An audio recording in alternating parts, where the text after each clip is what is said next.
সম্মানিত সুধীবৃন্দ, আপনারা জানেন কিছুদিন আগে আমাদের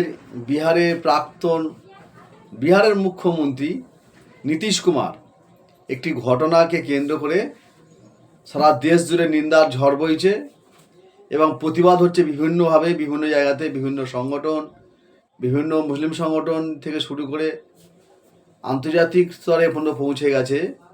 যারা নিন্দার ঝড় বইছে সেটা স্বাভাবিক কারণে হওয়ার কথা। আমরা দেখেছি যে, আমরা জানি, যারা ভারতের সংবিধান পড়ি, যারা ভারতীয়, প্রত্যেকটা ভারতীয় জানে যে ভারতের সংবিধানে নারী সুরক্ষার কথা বলা হয়েছে। নারীদের সুরক্ষা দিয়েছে 21 নম্বর আইনের ধারাতে। ভারতের নারীর মর্যাদা রক্ষা করা এবং তার পূর্ণ স্বাধীনতা দেওয়া হয়েছে ভারতের সংবিধানে। সে কোন পোশাক, পৃথিবীর বিভিন্ন প্রান্তে বিভিন্ন মানুষ, বিভিন্ন সংস্কৃতির মানুষ বসবাস করে, বিভিন্ন সংস্কৃতির ধর্মের মানুষরা বিভিন্ন পোশাক পরে তাদের ধর্ম সংস্কৃতি অনুযায়ী। আমরা দেখেছি যে আদিবাসী সম্প্রদায়ের যে মানুষগুলো আছে, আদিবাসীদের একটা সম্প্রদায়ের নিজস্ব ড্রেস কোড আছে। আমরা আসামিয়াদের মহিলাদের একটা ড্রেস কোড আছে।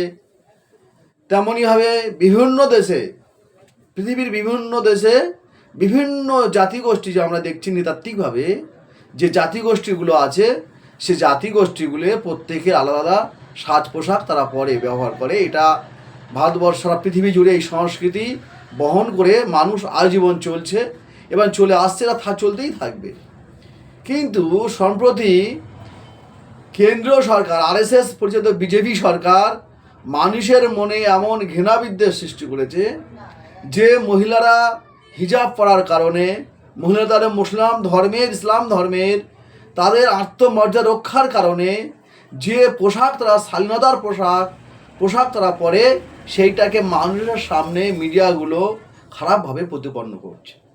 এইটার প্রতিবাদে সেই হিংসা, সেই ঘৃণা থেকে মানুষের মধ্যে একটা বিদ্বেষ তৈরি হয়েছে জনমানুষে। সেই বিদ্বেষ থেকে নীতিশ কুমার একজন মুসলিম মহিলার যে ড্রেস তার হিজাব ধরে টানাটানি করছে এবং খুলে দিয়েছে। এইটা তো মারাত্মক অন্যায় করেছেন, সংবিধান লঙ্ঘন করেছেন। সংবিধানের 25 নম্বর ধারাতে প্রত্যেকটা জাতিগোষ্ঠী মানুষের ধর্মাচরণের যে অধিকার আছে, সেই ধর্মাচরণ অধিকারে তিনি হস্তক্ষেপ করেছেন। অর্থাৎ সরাসরি আমি বলতে চাইছি, ভারতীয় সংবিধানকে তিনি কলুষিত করেছেন, সংবিধানকে অবমানিত করেছেন। এই সংবিধান কলুষিত করার জন্য, ভারতীয় সংবিধানকে অপমানিত করার জন্য আমরা এর তীব্র ধিক্কার জানাচ্ছি, আমরা এর তীব্র প্রতিবাদ জানাচ্ছি।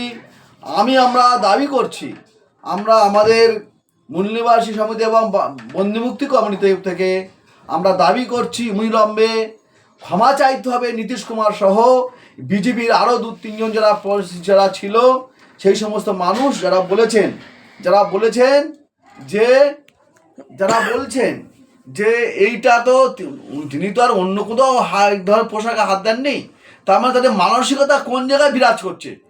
একটা প্রকাশ্য মিডিয়াতে যারা এই কথাগুলো বলে, যে মানুষগুলো প্রকাশ্য যারা কথা বলতে পারে, তাদের মানসিকতা কত হীন, কত কুরুচিকর, কত অপবিত্রকর, কত অশালীন।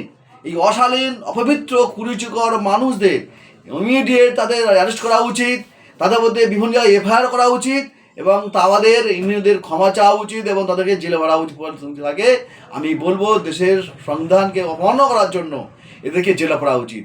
যারা ভারতের সংবিধানকে অবমাননা করছে এবং যারা সংবিধান বাঁচানোর কথা বলছে, সেই সমস্ত মানুষদের কাছে আবেদন বলছি, যারা জয় ভীম বলে গলার চিৎকার করছেন, গলার শিরা ফুটিয়ে তুলছেন 24 ঘন্টা, সেই জয় ভীমওয়ালা সংবিধান রক্ষাকর্তাগুলো, বাঁচনেওয়ালা সংগঠনগুলো কেন রাস্তায় নামছে না? কেন প্রতিবাদ করছে না? তোমরা কেন প্রতিবাদ করছো না? কিসের বাবা সাহেবের ভালোবাসো? কিসের সংবিধানকে তোমরা রক্ষা করতে চাইছো? তাহলে তোমাদের কি চুরি পরে বসে আছো, চুরিমাল পরে? আমরা বলবো, সেই সমস্ত মানুষদের প্রতিবাদ করা উচিত সবাই মিলে। এই সংবিধানকে যারা অপমান করছে, ভারতের আইনকে যারা লঙ্ঘন করছে, তাদের কঠিন থেকে কঠিনতর শাস্তি হওয়া উচিত। আমি দাবি করছি তাদের কঠিন থেকে কঠিন শাস্তি হোক।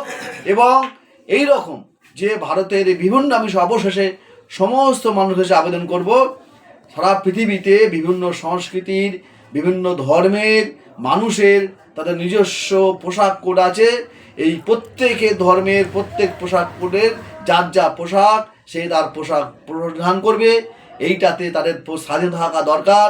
আমার ভাই তো সংবিধান অধিকার দিয়েছে, পৃথিবীর বিভিন্ন দেশে বিভিন্ন জনগোষ্ঠীর মানুষ পড়ার জন্য তাদের কোনো সমস্যা হয় না, তারা স্বাধীনভাবে যে পোশাক তাদের ভালো লাগে সেই পোশাক তারা ঘুরে বেড়াবে। এইটা আবেদন করছি আপনাদের কাছে, সবাই আসুন এর তীব্র প্রতিবাদ করি এবং আমরা নীতিশ কুমারের সহ আরও বিজেপি RSS পরিচালিত বিজেপির কেন্দ্রীয় সরকারদের যে সমস্ত মন্ত্রী আমলারা আছে যারা এই মত পোষণ করছে তাদের কঠিনতর শাস্তি দাবি জানাচ্ছি।